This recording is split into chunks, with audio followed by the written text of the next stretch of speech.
దేవుని నామానికి మహిమ కలుగునుగాక. ఆమేన్. హల్లెలూయా. దేవుడు గొప్పవాడు, ఆయన మంచివాడు, ఆయన మహోన్నతుడు. మన దేవుడు గొప్పవాడా కాదంటారా? గొప్పవాడు. ఆయన చాలా గొప్పవాడు, చాలా మంచివాడు. మన మధ్య గొప్ప కార్యాలని చేసే దేవుడు, అద్భుతాలని చేసే దేవుడు. హల్లెలూయా. ఆశగల ప్రాణములను తృప్తిపరిచే దేవుడు మన దేవుడు. ఆశగల ప్రాణాలని ఏం చేస్తాడంట దేవుడు? ఇవ్వడం వేరే, తృప్తిపరచడం వేరే. ఇవ్వడం అంటే ఏంటిది? తృప్తి. ఇప్పుడు భోజనము పెట్టారు అనేదానికి, భోజనము తృప్తిగా పెట్టారు అనేదానికి తేడా ఉంది. ఉందా లేదా?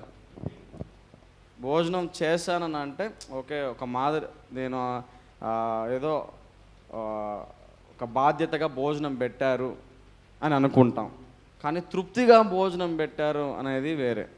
అదేవిధంగా దేవుడు కూడా ఆశగల ప్రాణముల్ని తృప్తిపరుస్తాడంట. ఇవ్వడం కాదు, తృప్తిపరుస్తాడు అని మనం వాక్యంలో చూస్తున్నాం. తృప్తిపరచడం అంటే అర్థం ఏంటిది? మనం అడిగిన దానికంటే ఎక్కువ ఇస్తాడు. More than we asked for he will give. మనం అడిగిన దానికంటే, ఊహించిన దానికంటే అత్యధికమైన మేలు మనకి చేసే దేవుడు. హల్లెలూయా.